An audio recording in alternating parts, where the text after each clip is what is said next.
She had told herself she wouldn't do this again. Some memories, once disturbed, never settle back into place. But that morning, standing alone in her quiet kitchen, Linda felt it return. The weight of a promise she never knew if she had kept or abandoned. There was a name she hadn't spoken in years, a life that had continued without her, and a truth that, if left untouched, might disappear forever. On the table lay something small, ordinary, almost meaningless to anyone else. It didn't belong there, and touching it felt like crossing a line she had avoided for decades. If this failed, nothing dramatic would happen. No one would know. No one would stop her, but someone would remain forgotten, and the past would stay unfinished. Linda knew that once she took the next step, there would be no quiet way back. Some doors, when opened this late in life, change more than memories. She took a breath and reached for the one thing she had promised herself she would never use again. Linda had lived in the same small town for 32 years. She knew the streets by heart. She knew which houses had dogs that barked and which porches sagged in the rain. She knew the rhythm of her own life so well that most mornings felt like variations of the same song. She worked at the county clerk's office. She had worked there since her daughter was in elementary school. Her daughter was now 31, living 2 states away, with a life Linda only saw in photographs on her phone. Linda was 57. Retirement was close enough to imagine, but far enough away that she still set her alarm every morning at 6:15. This particular morning was a Thursday in October. The leaves were starting to turn but hadn't fallen yet. The air smelled like cold soil and distant wood smoke. She had her routine: coffee at home, drive to the office, arrive by 8, file papers, answer questions, smile at people who didn't really see her. She was reaching for her car keys when she heard the voice. The woman standing near the curb was not someone Linda recognized. In a town this size, that was unusual. Linda's first thought was that she was passing through. Her second thought was that she looked tired in a way that went deeper than lack of sleep. The woman held something wrapped in faded blue cloth. Her hands were rough. Her nails were clean but uneven. "I don't have much time," Linda said, and she meant it. She had a meeting at 8:30. She had forms to process. She had a life that depended on her showing up. "I'm not asking for money," the woman said. Her voice was steady. "I'm asking if you can remember." Linda felt her hand tighten around the keys. Remember what? A name. The woman stepped closer then, just one step, and held out the bundle. Linda hesitated. Then she took it. Inside the cloth was a small wooden box, the kind you might find at a thrift store. It was old, but not valuable. The wood was scratched. The hinges were stiff. "Open it," the woman said. Linda opened it. Inside was a photograph. Black and white. Faded. A young boy, maybe 4 years old, sitting on a porch step. He was smiling, but it was the kind of smile children give when they're told to smile. Behind him, the edge of a house. A screen door. A shadow. "Do you know him?" the woman asked. Linda looked up. "No, I don't." The woman's face didn't change. "His name was David Hernandez. He lived here, in this town, 40 years ago." Linda felt something shift in her chest. "I'm sorry. I don't know who that is." "I didn't think you would," the woman said, "but I need you to remember anyway." Linda didn't understand. She wanted to hand the box back. She wanted to get in the car. She wanted this moment to be over. But the woman kept talking. "I'm his aunt. I raised him after his mother died. He was 6 years old when she passed. I did my best. I kept him fed. I kept him safe. But this town didn't want us here. We were renters. We were brown. We were quiet. We didn't matter." Linda felt her throat tighten. She didn't know what to say. "He grew up," the woman continued. "He left. He never came back. I stayed. I got older. I thought I'd forget. But I didn't. And now I'm leaving too. My health isn't good. I don't have much time left. And before I go, I need someone to know he existed. I need someone to remember his name." Linda stood there, holding the box, feeling the weight of it in her hands. "Why me?" she asked. The woman looked at her for a long moment. "Because you stopped." Linda wanted to ask more. She wanted to understand. But the woman was already turning away. "Wait," Linda called. "How do I reach you? How do I—" The woman shook her head. "You don't need to reach me. You just need to remember. That's all I'm asking." And then she walked away, slowly, down the sidewalk, past the corner store, until she disappeared from view. Linda stood there for a long time, holding the box, watching the empty street. Finally, she got in her car. She put the box on the passenger seat. She drove to work. But something had changed. Something small but irreversible. Linda went to work that day. She put the box in her purse. She didn't tell anyone about it. She sat at her desk and filed papers and answered phones and tried to focus, but her mind kept circling back to the woman on the curb, to the photograph, to the name, David Hernandez. She didn't know him. She didn't know his story. She didn't owe him anything. But the weight in her purse felt heavier than it should. At lunch, she opened the box again. She studied the photograph, the boy's face, the porch, the shadow behind him. She thought about her own childhood. She thought about the kids she'd known growing up, the ones who stayed, the ones who left, the ones who disappeared into the background of memory. She thought about how easy it was to forget.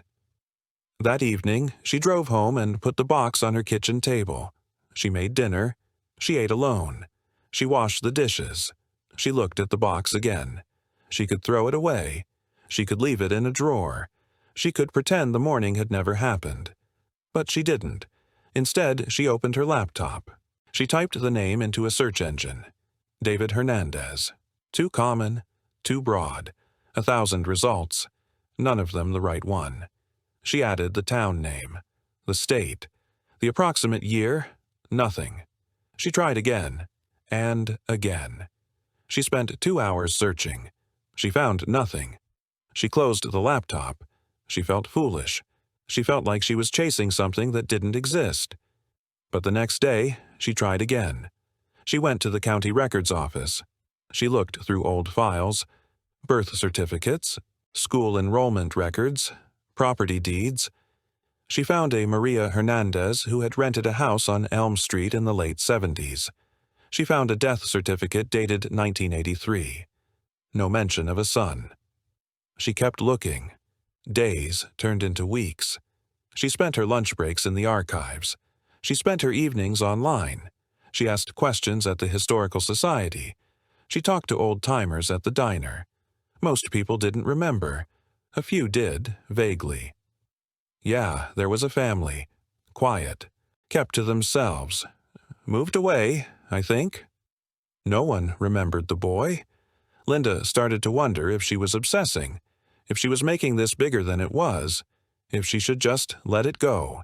But every time she thought about stopping, she looked at the photograph again. She thought about the woman who had asked her to remember. She thought about what it meant to be forgotten. One night, 3 weeks after the encounter, Linda sat at her kitchen table and wrote down everything she knew. David Hernandez. Born approximately 1975. Mother Maria Hernandez. Deceased 1983. Raised by his aunt. Left town as a young man. Current whereabouts unknown. It wasn't much, but it was something. She put the photograph in a frame. She placed it on a shelf in her living room. She didn't tell anyone why. The weeks became months. Linda's routine changed in small ways. She started taking different routes home from work, driving past the old neighborhoods where rental houses used to stand before they were torn down and replaced with newer developments. She started noticing things she'd never paid attention to before. Empty lots, faded paint on buildings, the spaces where things used to be. She realized how much of the town's history had been erased. Not deliberately, not maliciously, just through neglect, through the simple passage of time and the fact that no one had bothered to preserve what didn't seem important. One Saturday morning, she drove to Elm Street. The house where Maria Hernandez had lived was gone. In its place stood a small duplex with vinyl siding and a chain-link fence. A young family lived there now. She could see toys in the yard, a tricycle, a plastic slide.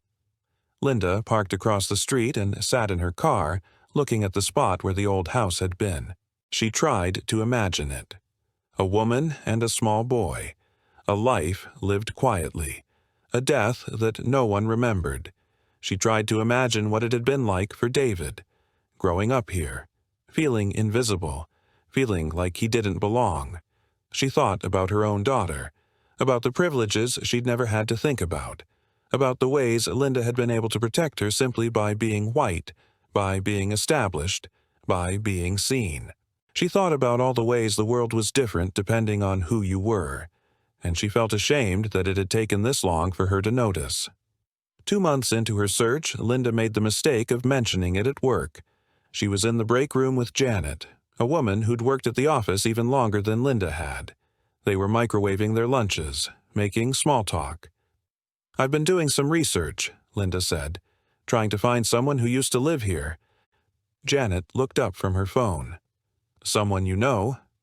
"Not exactly. Someone I was asked to find." Janet poured herself coffee. "Like a missing person?" "More like a forgotten person." Janet stirred her coffee slowly. "Why?" Linda hesitated. She tried to explain about the woman on the curb, about the photograph, about the request to remember. Janet listened with a polite but distant expression. "That's nice of you," she said finally, "but don't you think you have enough on your plate? You're retiring in a few years. Maybe you should be thinking about yourself." Linda felt something tighten in her chest.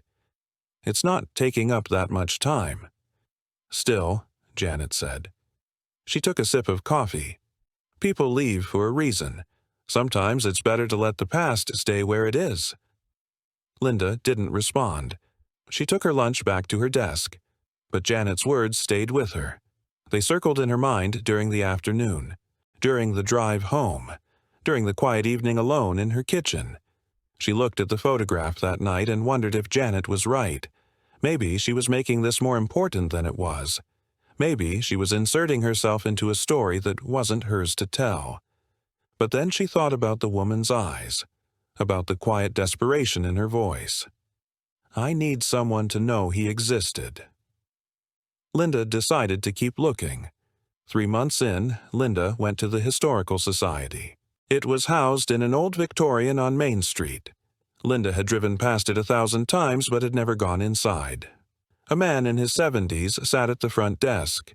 He wore reading glasses on a chain. He looked up when Linda entered. "Can I help you?" Linda explained what she was looking for. Old records, photographs, anything that might help her find information about a family who'd lived here in the late 70s and early 80s. The man listened patiently. When she finished, he folded his hands on the desk. "We focus primarily on founding families," he said, "preservation of significant historical homes, documentation of civic leaders and prominent residents." Linda felt her face grow warm. "I understand. But this family lived here too.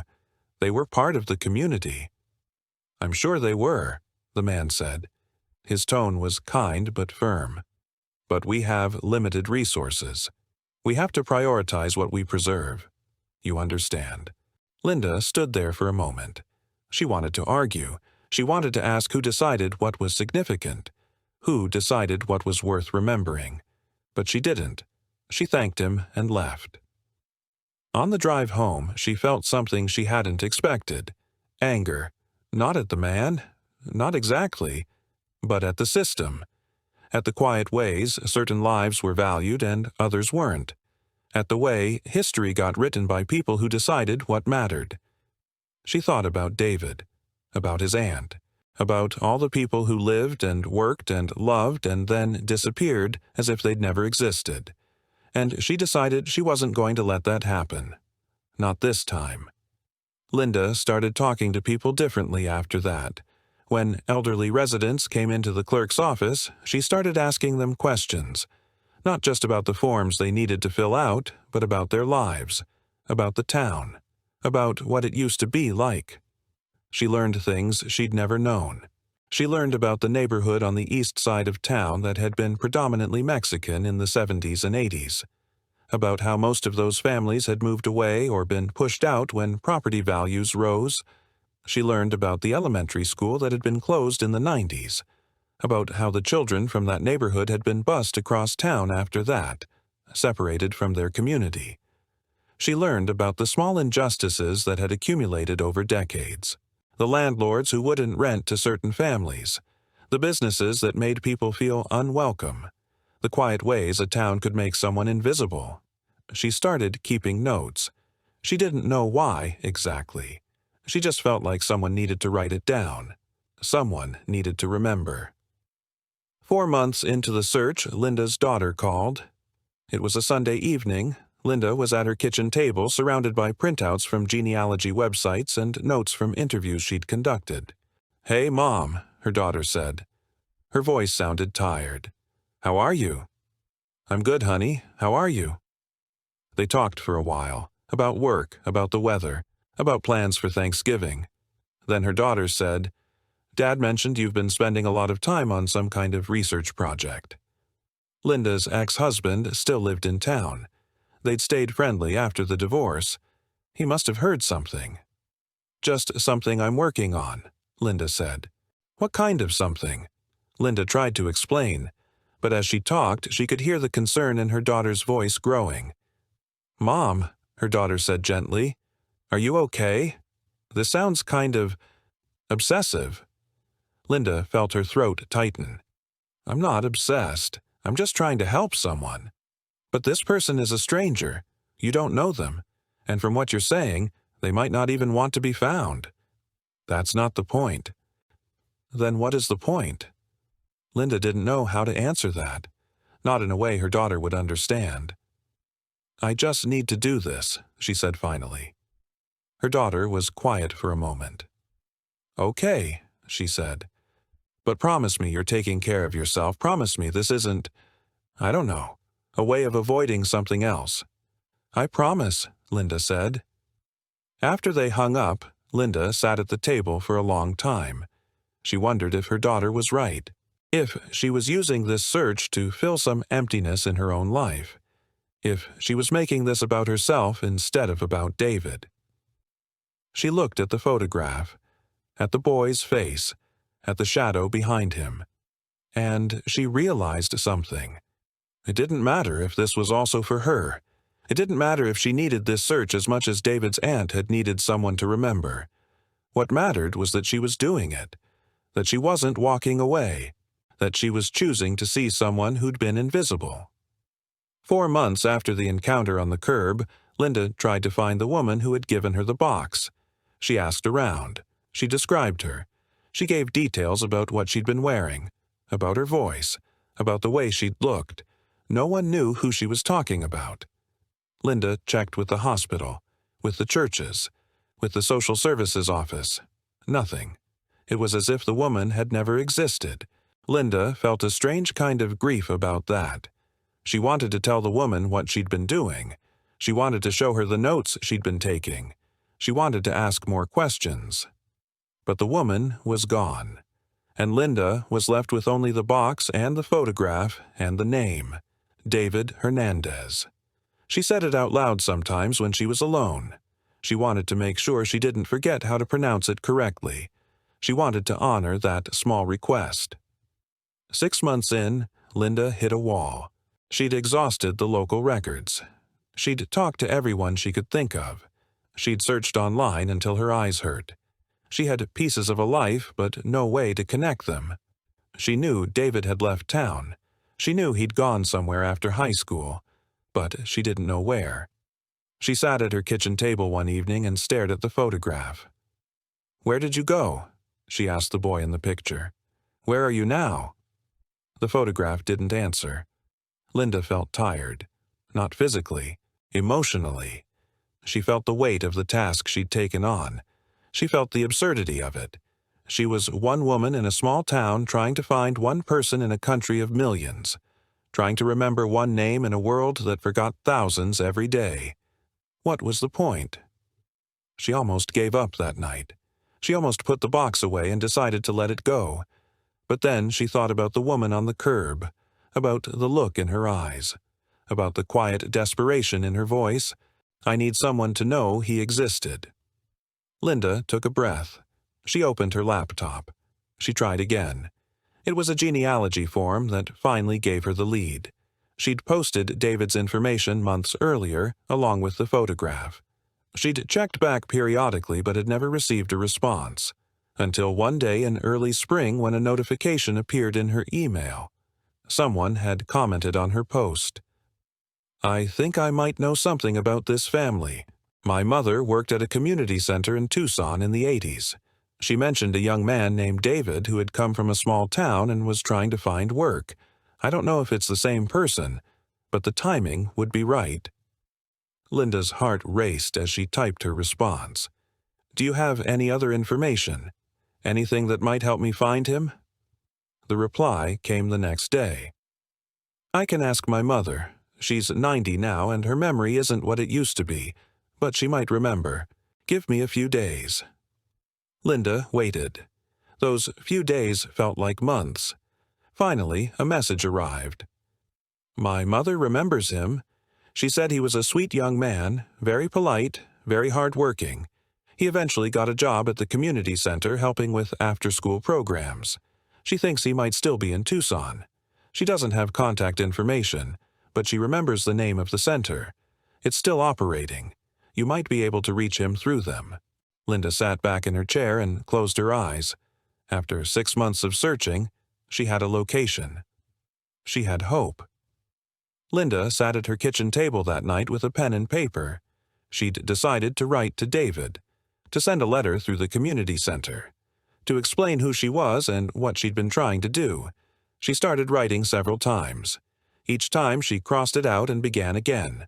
How do you tell someone you've been searching for them? How do you explain that a stranger asked you to remember their name? After an hour, she had something that felt right. She read it over. She folded it carefully. She put it in an envelope. And then she sat there, holding it, thinking. Maybe this was enough. Maybe sending the letter was all she needed to do. Maybe, once David knew that someone remembered him, that someone had spent months searching for traces of his life, maybe that was the promise fulfilled. She didn't need to meet him. She didn't need to insert herself into his life. She just needed to let him know that he'd existed, that he'd mattered, that someone had seen him. Linda felt something settle in her chest, a kind of peace, a sense that she'd done what she was supposed to do. She put the letter on the table. She went to bed feeling lighter than she had in months. But the next morning, when she woke up and saw the letter still sitting there, unsealed and unstamped, she realized something. She wasn't done yet. She didn't know why. She just knew that sending a letter felt like half a conversation, like a story with pages missing. She thought about the woman on the curb, about how she'd stood there face to face with Linda, asking for something that required presence, that required witness. And Linda realized that's what she owed David too. Not just information, not just acknowledgement from a distance, but connection, however brief, however uncomfortable. She picked up the phone instead. If this story is reminding you of someone you once knew, someone whose name you still carry quietly, you're not alone in that. Sometimes the people who leave the deepest impressions are the ones we never expected to meet. Linda didn't call right away. She spent a week thinking about what she would say, how she would explain, how she would justify calling a stranger and bringing up a past he might not want to remember. She wrote down notes. She practiced in her car on the way to work. She imagined different scenarios, but nothing felt right. Finally, on a Saturday morning, she picked up the phone and dialed the number for the community center in Tucson. A young woman answered. Valle del Sol Community Center. How can I help you? Linda's throat felt dry. "Hi, I'm calling from out of state. I'm looking for someone who might work there. His name is David Hernandez." "David? Yeah, he works here. He's our youth program director. He's not in today, but I can take a message." Linda felt her heart stop. She'd found him. After 6 months of searching, after hundreds of hours, after moments of doubt and frustration and near defeat, she'd found him. "Could you give me his direct number?" Linda asked. "Or his email? I have something important I need to discuss with him." The woman hesitated. "I'm not really supposed to give out personal information, but I can pass along your number and ask him to call you. What's this regarding?" Linda paused. How could she explain? "It's about his aunt," she said finally, "and his childhood. It's not bad news. I just need to talk to him." "Okay," the woman said. "I'll let him know." Linda left her number.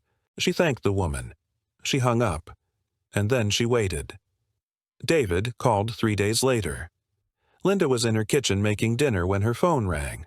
She almost didn't answer because she didn't recognize the number, but something made her pick up. "Hello? Is this Linda?"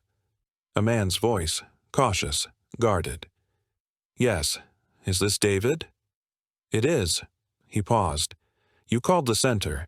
They said you wanted to talk to me about my aunt." Linda sat down at the kitchen table. She took a breath. "Yes, I'm calling from your old hometown. I met your aunt last October. She gave me something and asked me to—" "My aunt died in February," David interrupted. His voice was flat. "I came back for the funeral. There wasn't much to it." Linda closed her eyes. "I'm so sorry. I didn't know." Silence on the other end of the line, long enough that Linda wondered if he was still there. "What did she give you?" David asked finally. His tone hadn't warmed. "A photograph of you as a child, and a wooden box. She asked me to remember your name." Another silence. Longer this time. "I don't understand," David said. "Why would she do that? Why would she ask a stranger?" Linda heard something in his voice then. Not anger, something more complicated. Hurt, maybe, or confusion. "She said she needed someone to know you existed," Linda said carefully. "That you'd lived here. That you mattered." "I left that place 30 years ago," David said. His voice had an edge now. "I never went back. Not once. Not even for her.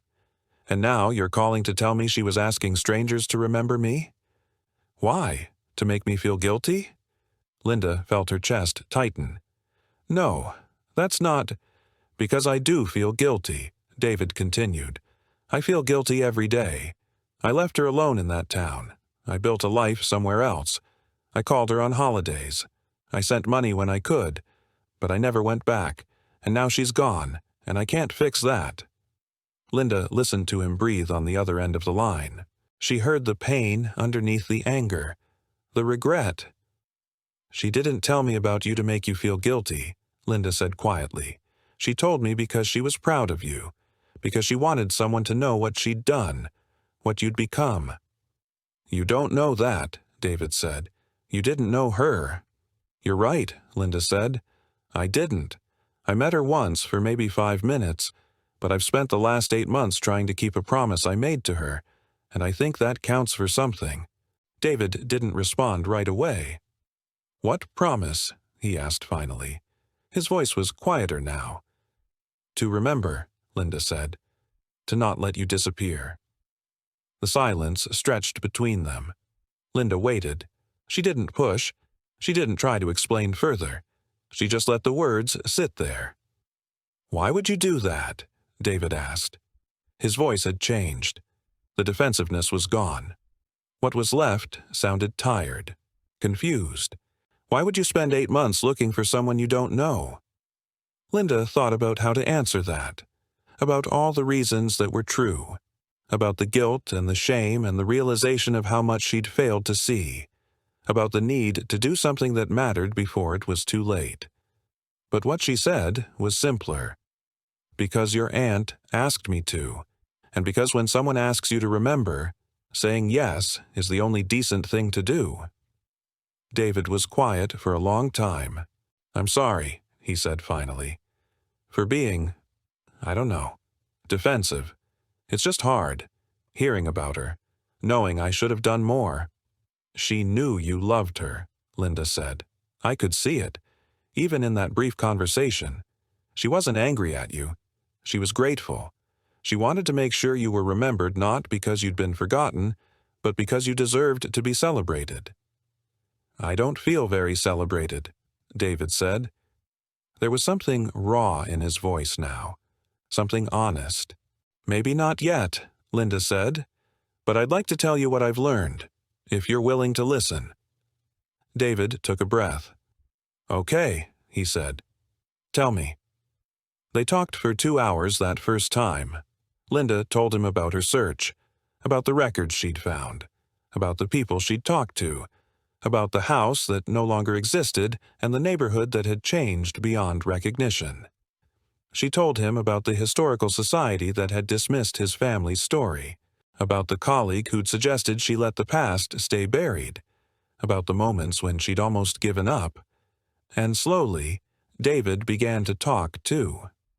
He told her about leaving, about how he'd felt like a ghost in his own hometown, about the subtle ways he'd been made to feel like he didn't belong. He told her about the kids at school who wouldn't play with him, about the teachers who never seemed to remember his name, about the time a shopkeeper had followed him around the store, watching him, waiting for him to steal something.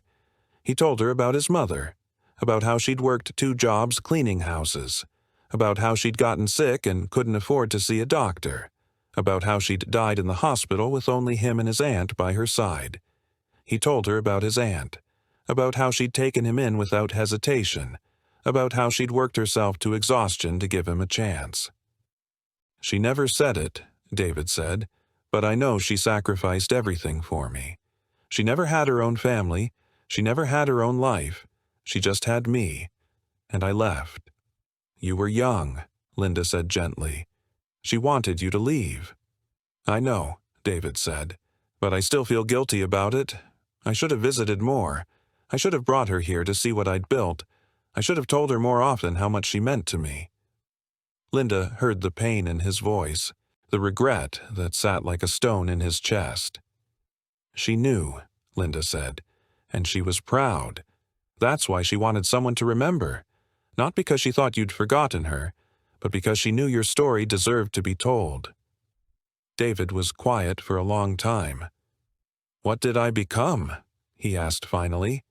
His voice was small. "I don't know yet," Linda said honestly, "but I'd like to find out."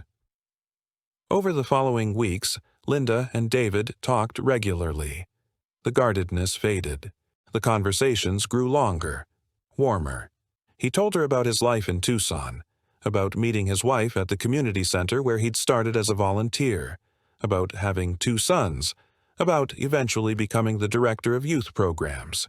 He told her about the kids he worked with, kids from difficult backgrounds, kids who reminded him of himself.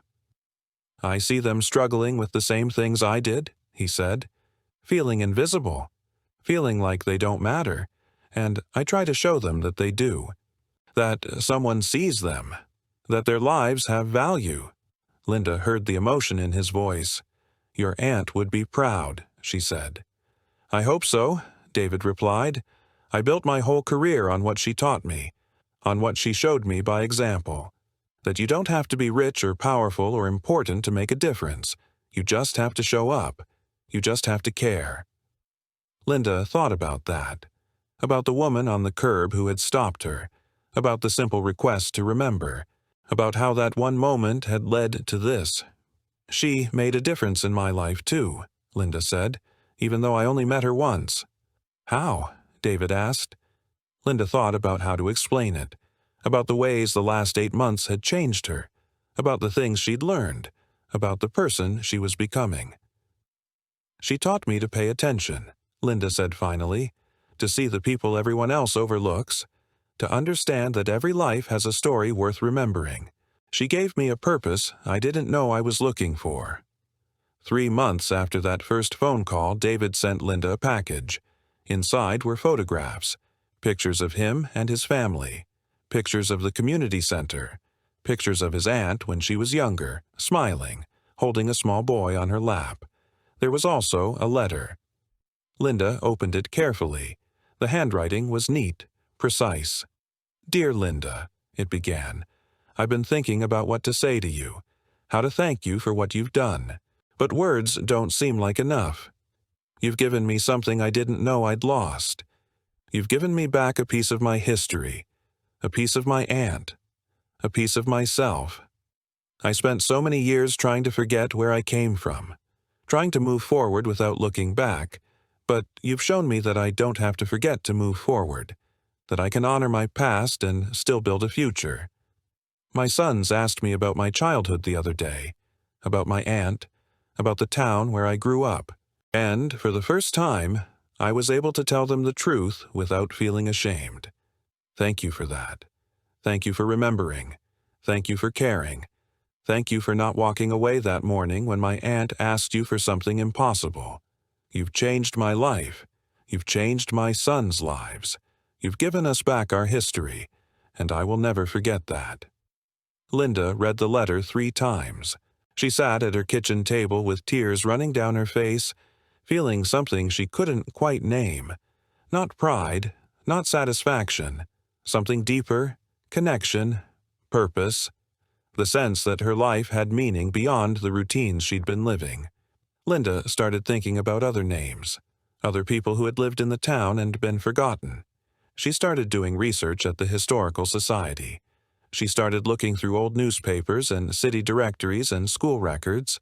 She started making a list. At first, she didn't know what she would do with it. She just felt compelled to write the names down, to acknowledge that they had existed.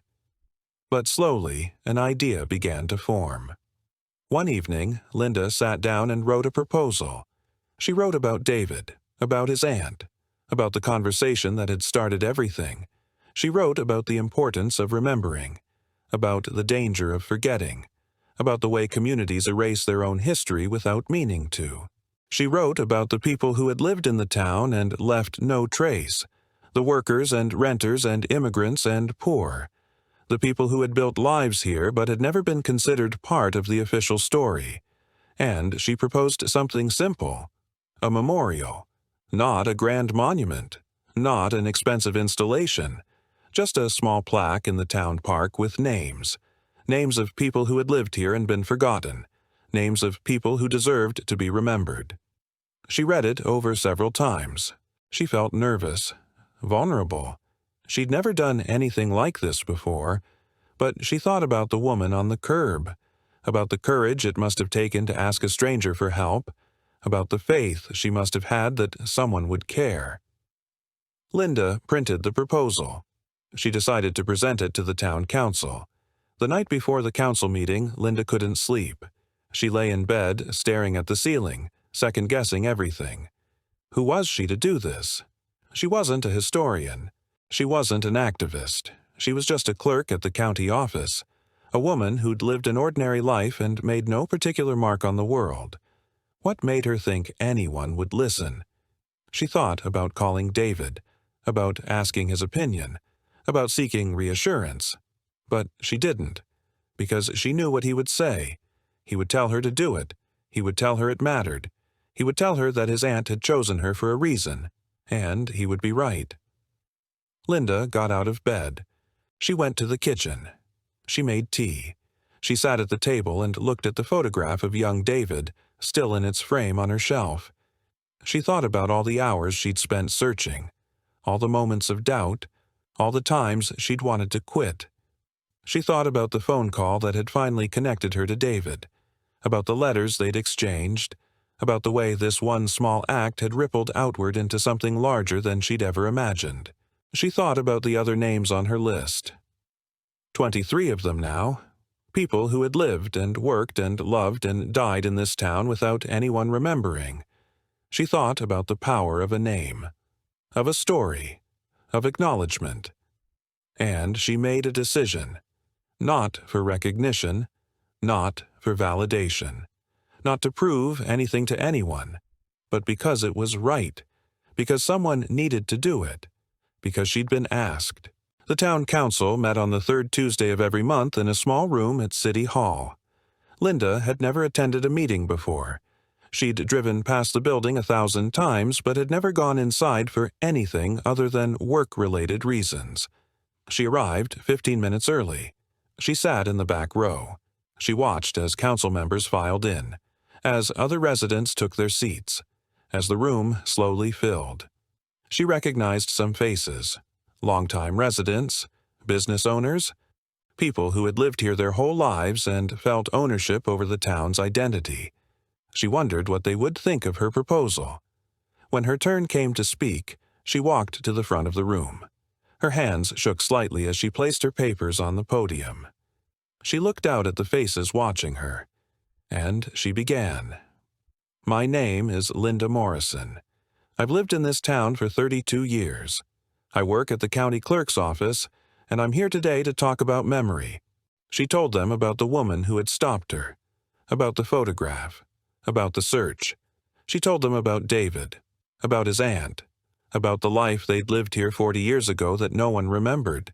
She told them about the other names she'd found, the people who had contributed to the community but had been left out of its official history. And she told them about her proposal. "I'm not asking for much," she said, "just a small memorial, a plaque with names, a way of saying that these people mattered, that they existed, that we remember." She paused. "I know this might seem unnecessary to some of you. I know we have more pressing concerns, but I believe this matters. I believe that a town that doesn't remember its full history is a town that doesn't fully understand itself. And I believe we can do better." She finished speaking. The room was quiet. Linda returned to her seat, her heart pounding. The council deliberated. Some members were skeptical. They asked about cost, about maintenance, about whether this would open the door to endless requests for memorials. Others were supportive. They spoke about the importance of inclusivity, about the value of acknowledging difficult history, about the need to be more honest about who had built the town. Linda sat and listened. She didn't interrupt. She didn't defend. She just waited. Finally, the council chair called for a vote. All in favor of approving the memorial proposal. 4 hands went up. Opposed? 2 hands. The motion carries. Linda felt something release in her chest. She'd done it. After the meeting, several people approached her. Some thanked her. Some asked questions about the names on the list. Some shared their own memories of people who'd been forgotten. One woman, in her 60s, pulled Linda aside. "My father was an immigrant," she said quietly. "He worked construction his whole life. He died when I was 20. I don't think anyone in this town remembers him. Could his name be on the memorial?" Linda took out a notebook. "Tell me about him," she said. The memorial was installed 4 months later in early autumn. It was simple. A bronze plaque mounted on a stone in a quiet corner of the park, surrounded by oak trees and a small circle of benches. The dedication ceremony was small. Maybe 30 people attended. The mayor said a few words. A pastor offered a blessing. Linda read the names aloud, slowly, giving each one space to be heard. David Hernandez, Rosa Martinez, James Wilson, Teresa Santos. 23 names in total, 23 lives acknowledged. When Linda finished reading, the crowd was silent for a moment. Then someone began to clap, slowly at first. Then others joined in. It wasn't loud, it wasn't dramatic, but it was real. David couldn't attend the ceremony. His son had a college orientation that same weekend, and he couldn't miss it. But he called Linda that evening. "How did it go?" he asked. "It was good," Linda said. "It was right. I wish I could have been there." "You were," Linda said. "Your name is there. Your aunt's story is there. You don't have to be physically present to matter." David was quiet for a moment. "I'm bringing my family next month," he said. "I want my sons to see it. I want them to understand where they came from." "I'd like that," Linda said. 3 weeks later, David and his family arrived. Linda met them at the memorial on a Saturday afternoon. The weather was perfect, cool and clear, with leaves starting to turn gold. David's sons were 16 and 14. They were polite, curious, more interested than Linda had expected teenagers to be. They walked around the memorial slowly. They read the names. They asked questions. "Why isn't there more information?" the older son asked. "Like dates or what they did?" "Because we don't have it," Linda said honestly. "A lot of these people left no records, no documentation, just memories, and sometimes not even that." "That's sad," the younger son said. "It is," Linda agreed, "but at least now they're remembered. At least now someone knows they were here." David stood in front of the plaque for a long time. His hand rested on the stone next to his name. "I spent so long trying to leave this place behind," he said. "Trying to forget. I thought that was the only way to move forward. But now I realize I wasn't trying to forget the place. I was trying to forget the pain, the feeling of being invisible." He turned to Linda. "You've given me a different story, a better one. You've shown me that I wasn't invisible, that I mattered, that my aunt mattered, that our lives meant something." Linda felt tears in her eyes. "You always mattered," she said. "I'm just glad someone finally said it out loud." David's wife took photographs of the memorial, of her husband and sons standing beside it, of Linda and David together. Before they left, the younger son asked Linda a question. "Do you think more people should do this? Remember people who've been forgotten?" Linda thought about it. "Yes," she said. "I think if everyone remembered just one person, just one story, the world would be different." "How would it be different?" he asked. "It would be more honest," Linda said, "and more kind." That evening, Linda sat in the park alone. She watched as people walked past the memorial. Some stopped to read it. Most didn't notice it at all. That was okay. She hadn't done this for attention. She'd done it because it was right, because a woman had asked her to remember, and she had, because a life had been lived, and it deserved acknowledgement, because forgetting was easy and remembering was hard, but necessary. Linda is 62 now. She retired last year. She spends her mornings at the park sometimes. She sits on a bench near the memorial. She watches people walk by. The ones who stop, she talks to. She tells them stories about David, about his aunt, about the other names on the plaque. She's become the unofficial keeper of these memories. People come to her now with names they want remembered, with stories they want preserved. She writes them down. She started a project at the Historical Society, an archive of forgotten lives, a collection of stories that would otherwise disappear. It's become her purpose, her calling. She thinks about that morning 3 years ago, about the woman on the curb, about the choice she made to stop instead of driving away. She thinks about how different her life would be if she'd said no, how much smaller, how much emptier. She thinks about all the moments in life when we're asked to pay attention, to care, to act, and how easy it is to say no, to keep moving, to protect our routines and our comfort and our time, and how much we lose when we do. One afternoon, a young woman stops at the memorial. She's maybe 30. She reads the names carefully. Then she turns to Linda. "Do you know these people?" she asks. "I know their stories," Linda says. "Would you like to hear one?" The woman sits down on the bench. "Yes," she says. "I would." Linda begins with David, with his aunt, with the photograph and the box and the quiet request to remember. The young woman listens without interrupting. When Linda finishes, she's quiet for a moment. "That's beautiful," she says finally, "and sad, and hopeful, all at once." "That's life," Linda says, "all of those things at once." The young woman looks at the memorial again. I want to do something like this, she says. In my town. My grandmother came from Mexico when she was young. She worked in the fields her whole life. She raised 6 children. She died 5 years ago.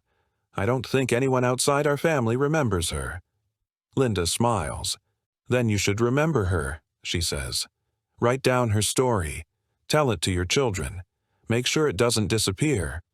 I will, the woman says. And Linda believes her. These stories matter because the people in them mattered. Because every life deserves to be acknowledged. Because forgetting is easy, but remembering is what makes us human. Thank you for spending this time with me. Thank you for listening. Thank you for caring. I'll see you in the next story. God bless you.